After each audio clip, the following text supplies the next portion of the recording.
Assalamualaikum warahmatullahi wabarakatuh. Bismillahirrahmanirrahim. Ashhadu an la ilaha illallah wa ashhadu anna Muhammadur Rasulullah.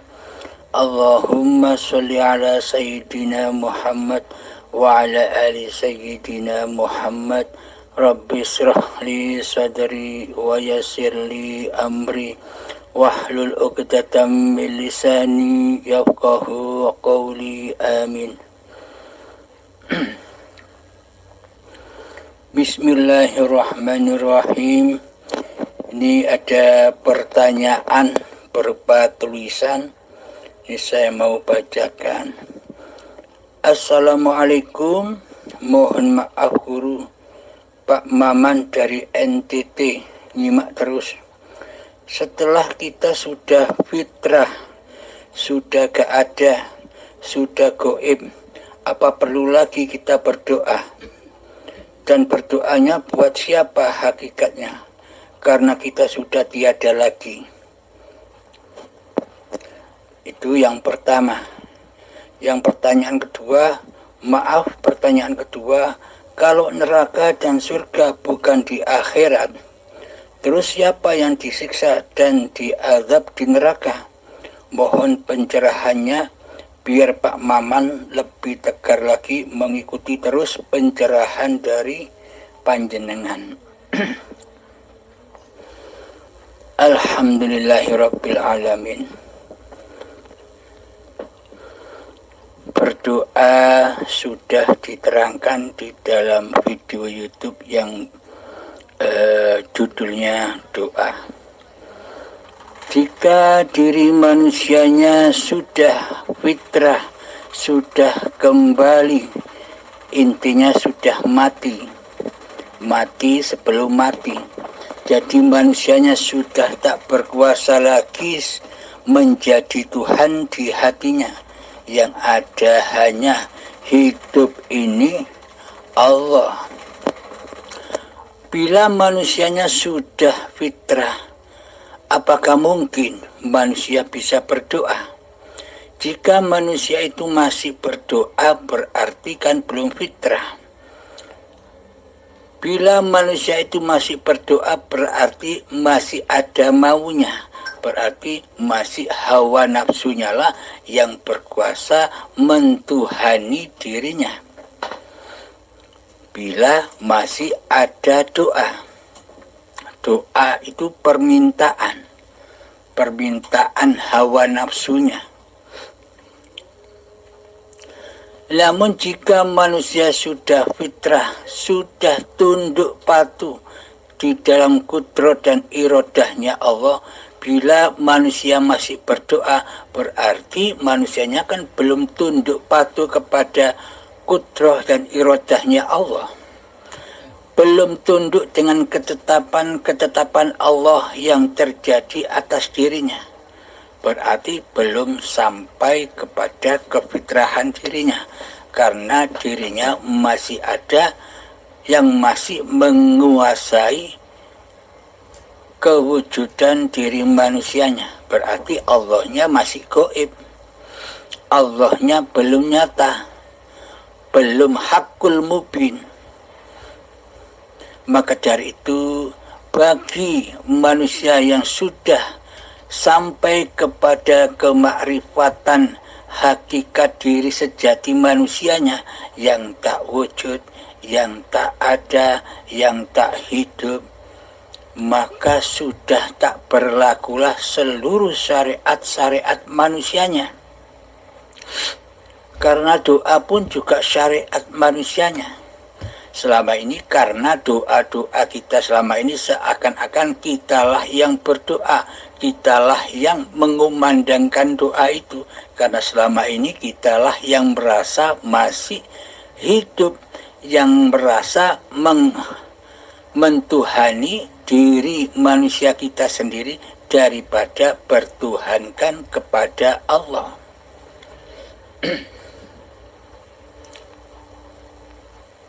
Alhamdulillahirabbil alamin. Jika sudah sampai manusia ke dalam kefitrahannya, sudah tak mampu lagi berdoa, tak mampu lagi bersyariat. Maka dari itu ada kiasan begini. Orang yang sudah makrifat itu sudah tidak bersyariat lagi. Orangnya sudah tidak bersyariat lagi. Ini banyak asumsi-asumsi yang menjelek-jelekan orang-orang yang makrifat, yang mana meninggalkan syariat-syariat Islam. Yang dimaksud di sini orang makrifat sudah meninggalkan seluruh syariat-syariat manusianya. Maksudnya jadi berlakunya syariat-syariat pada diri manusianya itu sudah tidak diakui bahwa manusianya lah yang bersyariat. Sesungguhnya yang bersyariat itu sejak dari tanah sampai menjadi bayi hingga setua ini kan sesungguhnya yang bersyariat kan Allah, bukan diri kita, bukan manusia kita.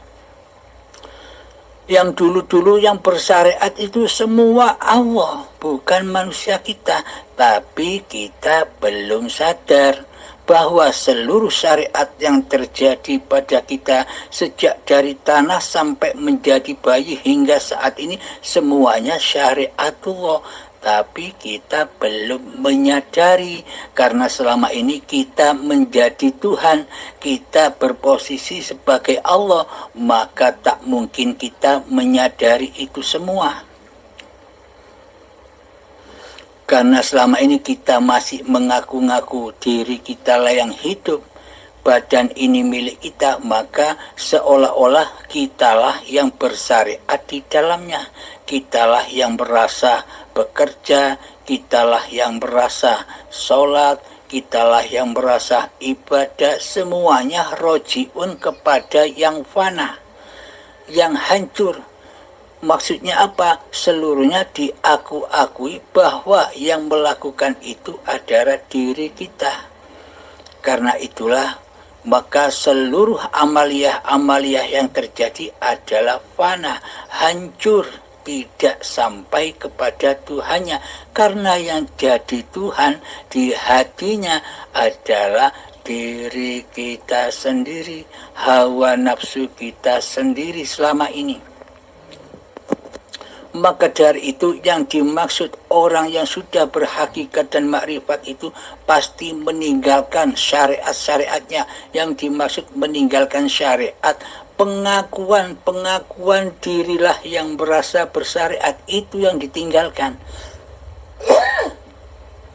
Meskipun kelihatannya dirinya mandikan syariat. Jadi syariatullah, syariat di sisi Allah itu bukan sholat ibadah toh. Jadi syariat di sisi Allah itu sejak bangun tidur sampai tidur kembali, itulah syariatullah. Pergerakan Allah, perjalanan Allah kepada tubuh-tubuh ini. Maka dari itu yang dimaksud orang hakikat dan makrifat yang meninggalkan syariat-syariatnya itu demikian. Yakni sejak bangun tidur sampai tidur kembali, semuanya sudah tidak diakui sebagai pergerakan manusianya, sebagai syariat manusianya. Meskipun di dalamnya manusia itu kelihatannya sholat, orang lain kita melihat orang itu sholat, orangnya yang sholat, karena diri kita selama ini masih wujud diri manusianya yang sebagai Tuhan, maka yang dipandang hanya dohirnya saja. Ketika kita melihat orang yang sholat, padahal orang itu di dalam hatinya sudah fana kedirian manusianya, sudah tidak mampu dirinya sholat, melainkan semua apa yang digerakkan pada badannya semuanya af'alullah. Bukan manusianya yang sholat, tapi Allah lah yang menggerakkan di dalam sholat itu. pada intinya bukan Allah nyembah Allah yang dimaksud, yang memperjalankan, yang mengafalkan manusia di dalam segala tindak lakunya badan, itulah yang dimaksud mengabdi, menyembah. Selalu ingat di dalam hati bahwa hidup ini Allah yang menguasai badan, yang mengutus badan untuk sholat, yang mengutus badan untuk puasa, yang mengutus badan untuk ibadah, yang mengutus badan untuk bekerja, yang mengutus badan untuk memasak di dapur, yang mengutus badan menyediakan makanan-makanan, yang mengutus badan untuk menyuapkan makanan ke mulut. Semua itu syariatullah. Jadi pengakuan-pengakuan syariat manusianya itulah yang ditinggalkan. Karena bagaimana mungkin manusia bisa bersyariat bila manusia sudah mencapai keabadiannya, yakni keadamannya, ketiadaannya, kegoibannya, dan kematiannya. Berarti selama ini, sejak dari tanah sampai setua ini, berarti kan semuanya Allah yang bersyariat. Tapi baru saat ini kita menyadarinya. Bila dulu-dulunya seakan-akan kita yang berbuat kemaksiatan, bila dulu-dulunya kita merasa kitalah yang berbuat ketaatan, bila sekarang kita sudah menyadari bahwa hidup ini Allah, sejak dari tanah terciptanya cikal bakal badan ini hingga jadi bayi sampai setua ini, bila semua yang berlaku, yang membimbing, yang mengiringi manusia hanyalah Allah, berarti apakah manusia punya dosa? Apakah manusia punya pahala? Sementara manusianya tidak berlaku apa-apa. Inilah yang dimaksud alam hisab, alam perhitungan. Ketika bila kita sudah menyadari jika hidup ini Allah, berarti yang disiksa selama ini siapa? Yang hatinya disiksa, dipanasi oleh kebiarnya dunia, dibelenggu dunia, berlomba-lomba panas untuk mencari dunia, persaingan dunia. Itulah yang dimaksud api-api neraka. Api-api yang tak berasap, yang ada di dalam hati, yang keras melebihi kerasnya batu. Itulah bahan api neraka, yakni ketika masih ada badan-badan manusia dan hati yang keras melebihi kerasnya batu, itulah saat itulah neraka sudah menyala-nyala. Bagi manusia yang belum mengenal Allah, pasti di dalam hatinya sifat fahsya wal mungkar sudah merajalela. Contoh, ketika sholat pun kelihatannya kita ibadah di sisi manusia sebelum kita mengenal Allah. Akan tetapi di sisi Allah, realita hati kita selama ini yang ibadah siapa? Kita apa Allah yang menggerakkan, yang menguasai di dalam sholat dan ibadah kita? Kita apa Allah yang mempergerakkan perjalanan-perjalanan di dalam sholat dan ibadah ini? Selama ini kan kita yang merasa menjadi Tuhannya. Karena itulah sifat-sifat yang mengharap kehormatan, mengharap kemuliaan, mengharap pahala, mengharap surga, itulah semua api-api yang tak berasap yang ada di dalam hati. Pasti di dalam hati kita selama ini penuh dengan rasa iri, dengki, ria, ujub, sombong, dendam. Itulah api-api yang memanaskan hati kita selama ini. Ketika didatangkan oleh Allah dengan keadaan-keadaan yang tidak menyenangkan hati kita, yang tidak sesuai dengan hawa nafsu kita, kita marah. Hati kita panas. Itulah yang dimaksud neraka di sisi Allah. Jadi disiksa hatinya, disiksa dengan api-api yang tak berasap. Di mana disiksa?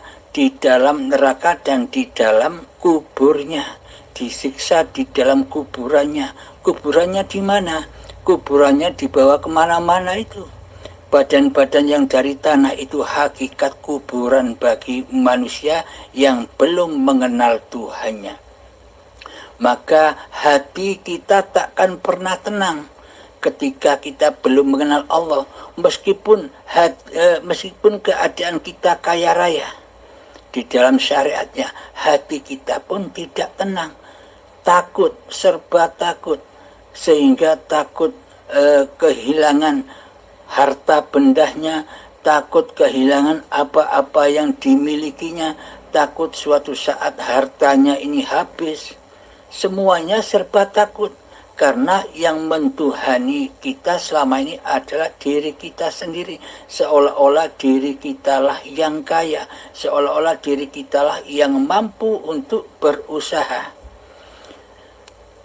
Jadi hakikat neraka ya sekarang ini.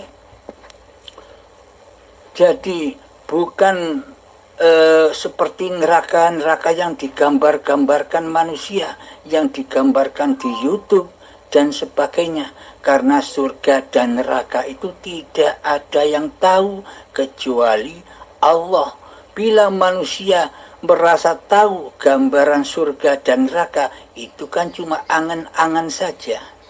Jangankan surga dan neraka yang diangan-angan, yang dibayang-bayangkan, agama dan bertuhannya saja selama ini kita masih angan-angan. Yang mana Tuhan, apa itu agama, yang terpenting ikut-ikut saja, ikuti kebudayaan saja.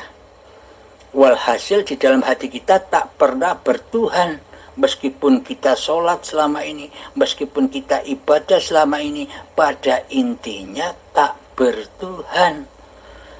Gambarnya saja sholat, gambarnya saja ibadah, tapi hatinya ateis, tak bertuhan.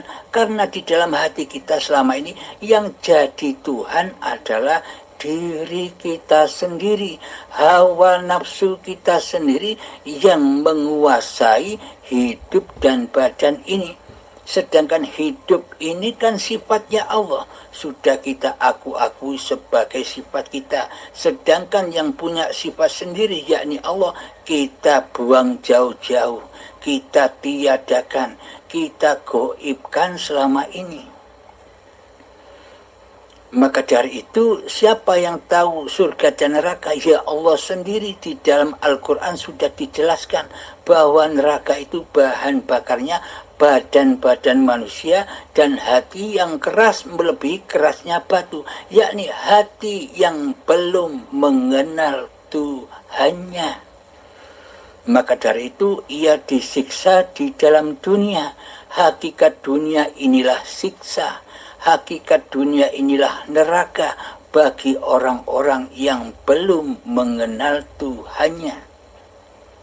Sedangkan di syariat diangan-angankan, dibayang-bayangkan surga itu seperti gemerlapnya dunia, kekayaan dunia, rumah dan bangunan terbuat dari intan emas permata, mobil-mobil mewah, dibayang-bayangkan tidur dengan bidadari-bidadari cantik, dibayangkan dengan makanan-makanan yang serba enak.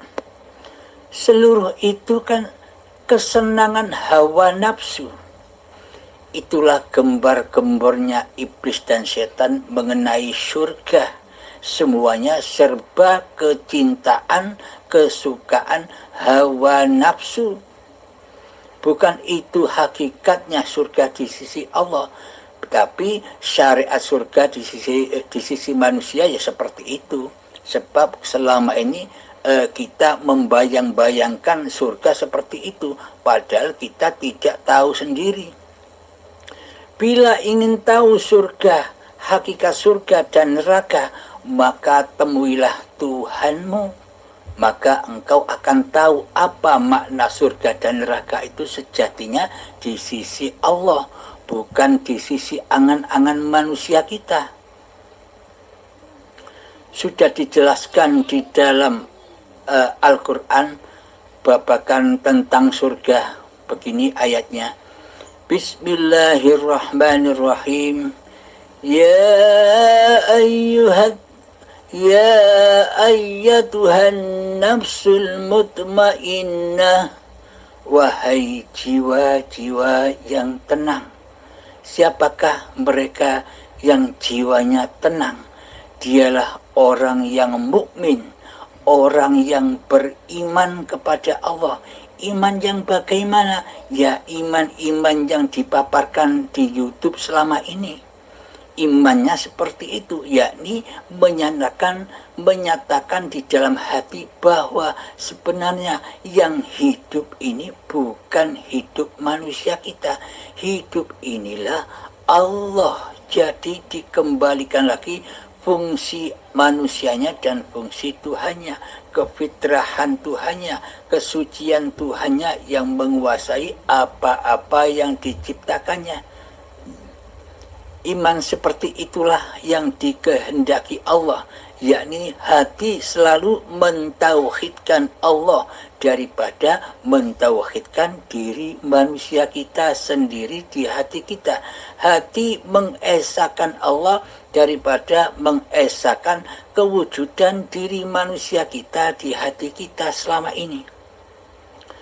Itulah yang dimaksud beriman di sisi Allah, yang ada hanya Allah. Jadi ketika sudah beriman yang demikian, pasti hatinya tenang, jiwanya tenang.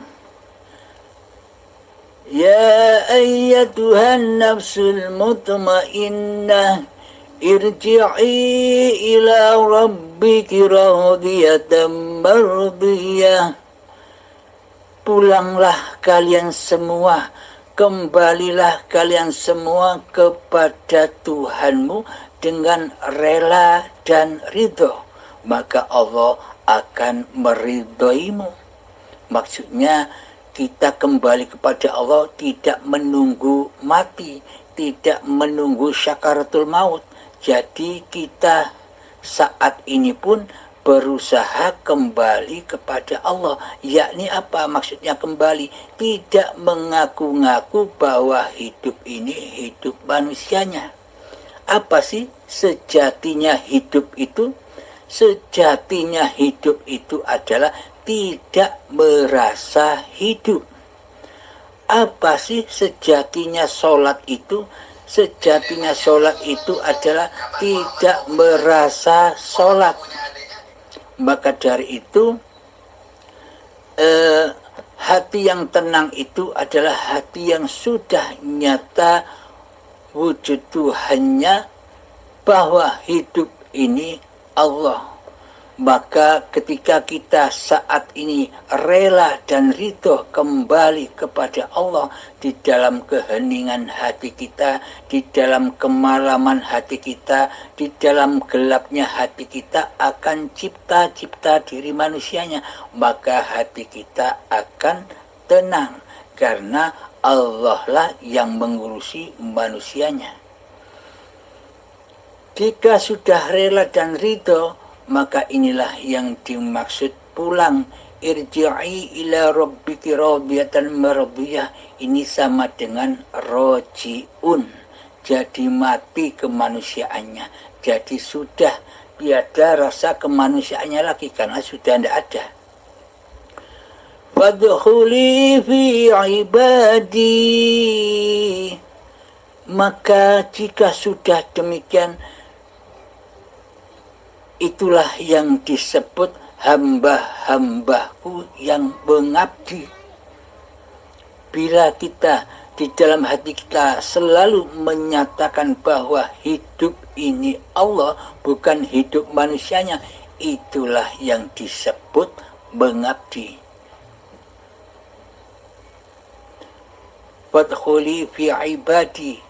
Merekalah termasuk di dalam orang-orang yang mengabdi kepada Tuhannya, tidak jadi Tuhan sendiri. Wadkhuli jannati. Maka masuklah kalian ke dalam surgaku. Nah, Yang dimaksud surga di sisi Allah itu bukan gemerlapnya dunia. Bahkan kita disuruh meninggalkan dunia bila kita mau masuk ke surganya Allah. Meninggalkan dunia, meninggalkan semua apa-apa yang merasa kita miliki, badan, hidup sudah kita tinggalkan semua hingga fitrah kembali keberadaan diri manusia kita ke alam keadaman, ketiadaan. Nah, disitulah yang dimaksud surga. Adam itu kan awalnya dari surga, berasal dari surga. Adam itu ketika sudah makan buah khuldi, makan buah pengakuan diri, maka diturunkannya lah ke dunia. Maka Adam itu sudah tidak merasa Adam lagi, karena dirinya merasa mentuhani kehidupan ini, maka disiksalah di dalamnya.